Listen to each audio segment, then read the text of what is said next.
But then we come to the next phase, which is the top. And the top of the phase is then the tightening of monetary policy. So I'm showing that, in the red boxes there. And you could see then interest rates rising, and then interest rates, short-term rates rising relative to longer-term rates, reflecting the tightening of the monetary policy. But also, it shows it changes incentives, because if you have a high cash rate relative to your bond yield or expected return, then why not hold cash? And when you don't hold cash, then what you're holding is you're taking money out of lending, and you're holding cash instead of lending, and that has the effect of slowing things down. So that's the classic. And then we come to then the reaction, the dynamic, which I'll call the depression phase. And in that depression phase, things start to change. Debt service payments become high because the interest rates went up and credit availability isn't much, and you have a lot of debt, so they start to become squeezed, and then behavior starts to change. Asset prices change because with tight money and higher interest rates, the prices of assets should go down. And you raise interest rates, and that means not only are those shorter interest rates competitive, but it means that the present value effect, in other words, the interest rate that you're discounting future cash flows with, is then higher. So that means the present value of those assets goes down, and you have that downward, and then things start happening. So you have entities that are now having problem paying their debt, the higher debt service and so on. Asset prices are falling. So those who bet on higher asset prices are now starting to lose money. And okay, they get squeezed. And then banks have problems. The cash flows, because not only do you have a situation where those assets are falling, but also you have perhaps people who move their money out of banks, and that bank money's lent and so on. So you have a self-reinforcing downward cycle that has to be reversed by changes in policy. Okay, so then if it's not just a normal recession, a recession can normally be handled by lower interest rates, increase the availability of money and credit, and then things pick up. It's almost like a central bank could hit a button and go, and it reflates. But if you have a structural problem like 2008, where you have zero interest rates, can't lower interest rates anymore, and so on, then there are four main levers that you have to do a deleveraging or a restructuring. And there are four paths. And we see these four paths. And we see in all these cycles, they go down the four paths. First, they go to austerity. They say, we have too much debt. And because we have too much debt, what we have to do is cut the debt and cut the payment. But the problem is that one man's debts are another man's assets. And, lending is required. And so you find that austerity doesn't work, because even though it's true you've got too much debt, the cutting back on the debt means the cutting back on expenditures. So you start with austerity, but austerity doesn't work. And the second is defaults or restructuring. And the problem with defaults, as I say, is one man's debt is another man's assets. So when you write that down, you're taking assets off the individual's balance sheet or the bank's balance sheet, and as that all those assets were collateral for credit and so on, you reduce the value, people get broke and their entities get broke, and that's not good enough. Then essentially there is the printing of money to stop the bleeding and to stimulate the economy. I would say the first two of these, I'm not saying they shouldn't be done. They should be done in balance. The first two of these, austerity and debt restructuring, are by their very nature deflationary, right? So they're going to cause economy to be weaker and inflation to fall. The next one is inflationary.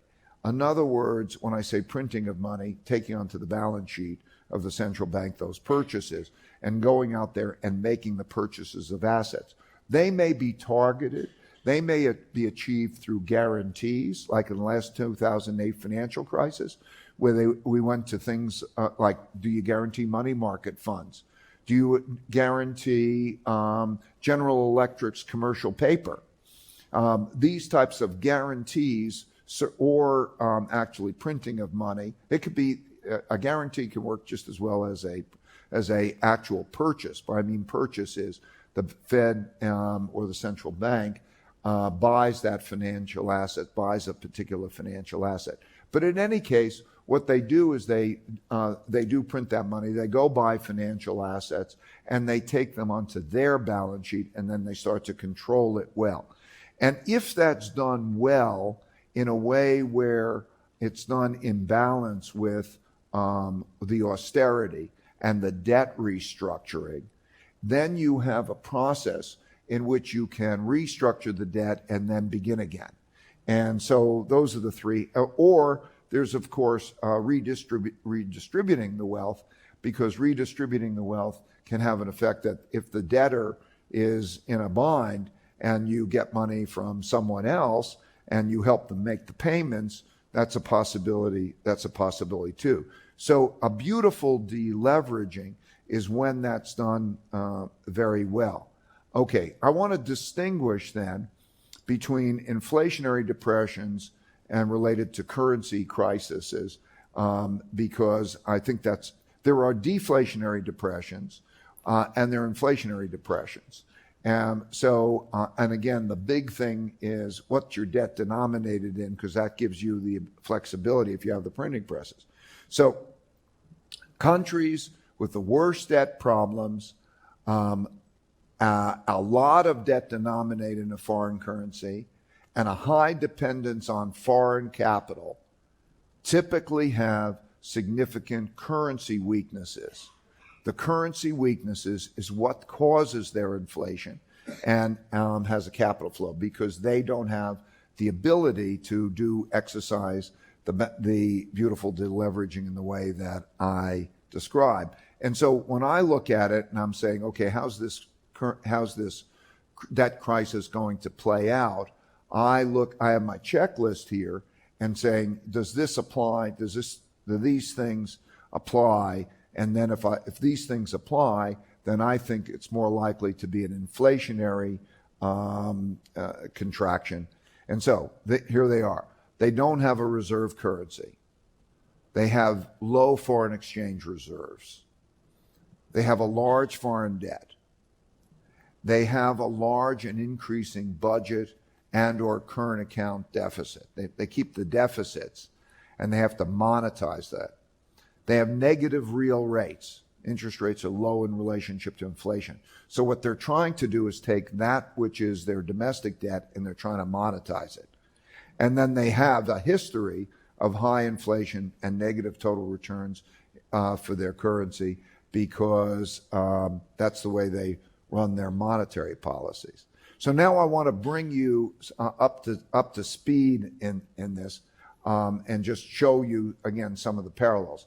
This chart shows, top chart shows the debt, private sector debt relative to GDP.